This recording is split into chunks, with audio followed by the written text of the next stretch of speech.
my channel! This is Jovi and you're watching again Jovi's video.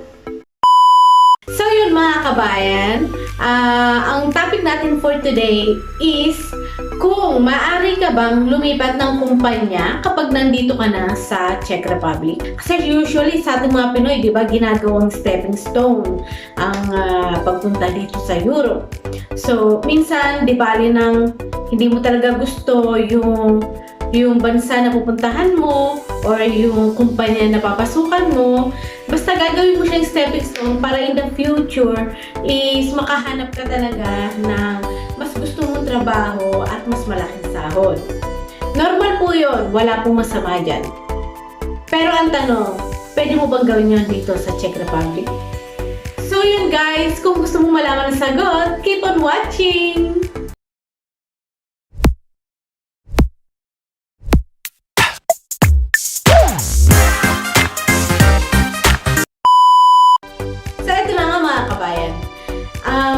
Disclaimer lang po, itong video na to ay ginawa ko para sa mga baguhan, mga bagong aplikante o mga bagong ka-OFW na papunta pa lang po dito sa Czech Republic. Ibig sabihin, ito pa lang yung unang kumpanya nila or unang magiging kumpanya nila na papasukan. Ito pong video na to ay para sa iyo. Isa pang disclaimer, ang video na to ay hindi ko po ginawa para hikayatin kayo na lumipat ng kumpanya. Ginawa ko yung video na to para malaman nyo po ang sagot kung maaari nga ba natin gawin to or hindi.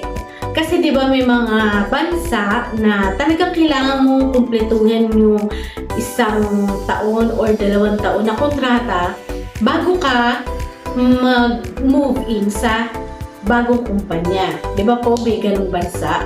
So, dito po sa Czech Republic, ang sagot ay yes, maaari po kayong lumipat ng ibang kumpanya pag nandito na po kayo sa Czech Republic.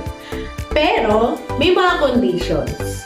Hindi po ganun agad-agad na kailangan, pag naisip mong gusto mo nang lumipat, hindi mo na kaya itong gawin yung trabaho dito or may nakita ka na mas may malaking sahod is gusto mo, terminate mo na yung contract mo at lipat ka na doon. Hindi po ganun kadali.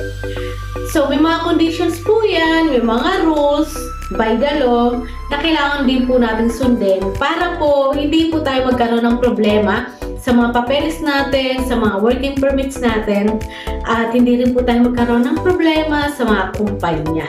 At hindi po masira yung ating papel or else made-report po tayo.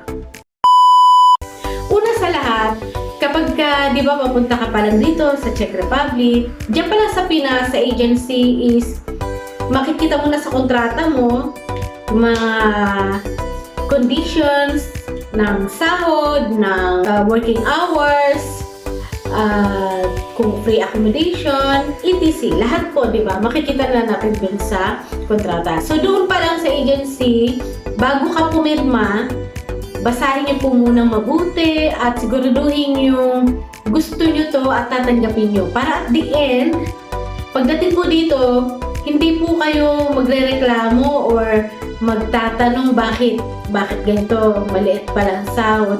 Kung iyon po talaga yung naging offer sa inyo sa Pinas.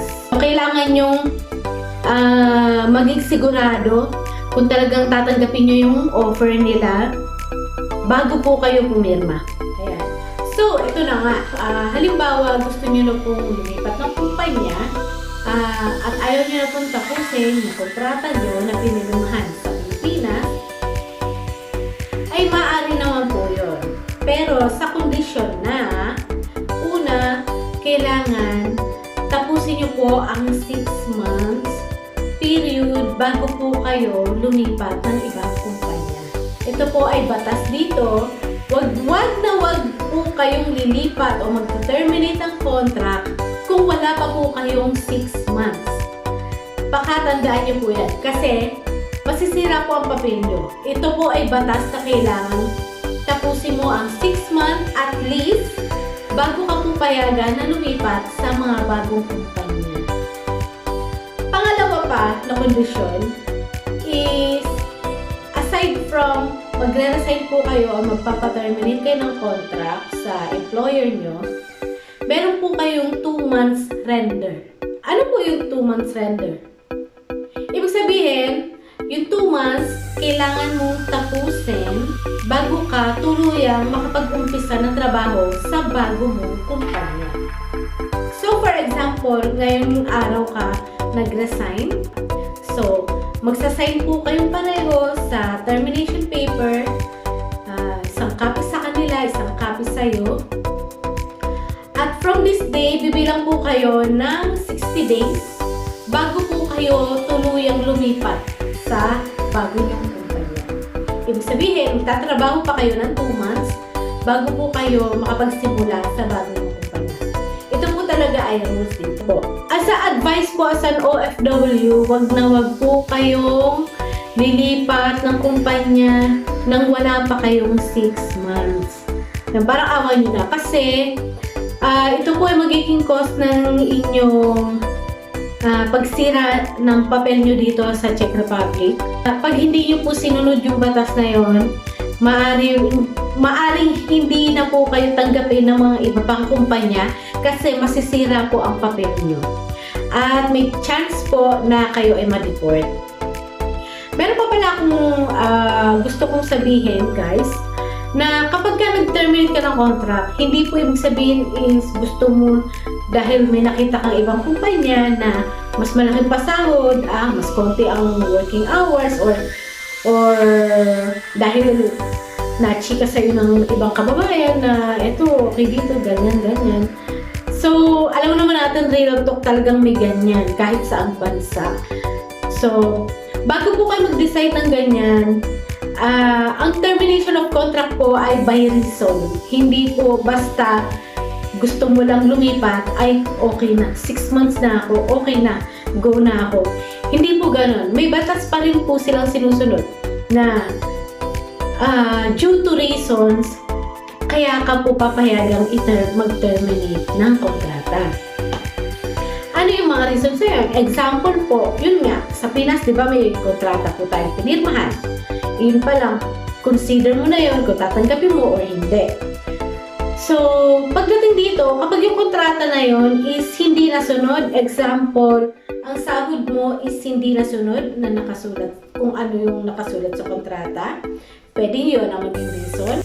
Pangalawa, kung sobrang working hours, meron tayong 37.5 to 40 hours per month na work.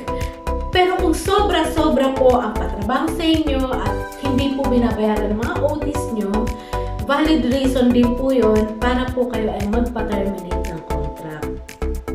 Pangatlo, example, hindi po kayo pinapasahod ng maayos, hindi po binibigay agad-agad sa inyo ang sahod nyo or sobrang late, sobrang tagal bago kayo pasahurin, tapos hindi pa tama yung sahod na binibigay sa inyo, valid reason din po yun. So, may karapatan po kayong mag-terminate ng contract. Pero, antayin niyo po muna ang 6 months bago po kayo magpa-terminate. Bukod po dun, guys, meron din naman karapatan ang kumpanya kayong i-terminate. Ingat po kayo dyan. Hindi lang po tayo mga Pilipino or hindi lang po tayo mga manggagawa ang pwedeng iwan sila basta-basta. Ang kumpanya din po, pwede kayong i-terminate anytime. By reason din. Example, kung hindi nyo po nagagawa ng maayos ang inyong trabaho during the probationary period, which is dati 3 months lang, pero ngayon is 4 months na. So, yun po yung pinaka-training period nyo na 4 months. In 4 months po, kailangan mapatunayan nyo sa kumpanya na kaya nyo po ang trabaho. Kung hindi po, within 4 months, pwede niya kayong i-terminate. At ano po nangyayari pag i-terminate kayo at wala pa kayong 6 months? May chance po kayo na ibalik sa Pilipinas. At kahit nalagpasan nyo na yung probationary period nyo na 4 months, example, 6 months na kayo o 1 year, kahit 1 year na kayo, at may mga ginawa naman kayong violations, basta may mga ginawa kayo or nagawa kayo na against sa kumpanya, at nasa loob kayo ng trabaho, may nagawa kayong mali, may karapatan din po silang i-terminate kayo immediately. So mag-ingat din po tayo, iwas po tayo sa gulo, magtrabaho na lang po tayo ng maayos, at gawin po natin ang trabaho natin ng maayos para naman po mapatunayan natin sa mga kumpanya na tayong mga Pilipino ay talagang mabuting manggagawa. So, ayan. Tiis-tiis lang muna. Wala talagang perfect na company dito sa Czech Republic. Pero, kung talagang gusto mo lumipat, pwede. Basta, antayin mo lang ng 6 months. Magtiis ka muna ng 6 months bago ka lumipat. At magtrabaho po tayo ng mabuti. At mahalin po natin ang trabaho natin. Para po maging maayos din po ang takbo ng buhay natin dito sa Czech Republic bilang manggagawa. Ayan. So, yun po. Maraming salamat sa panonood. Kung may question po kayo, comment down below. At try po natin gawa ng video yan. At maraming salamat po sa suporta.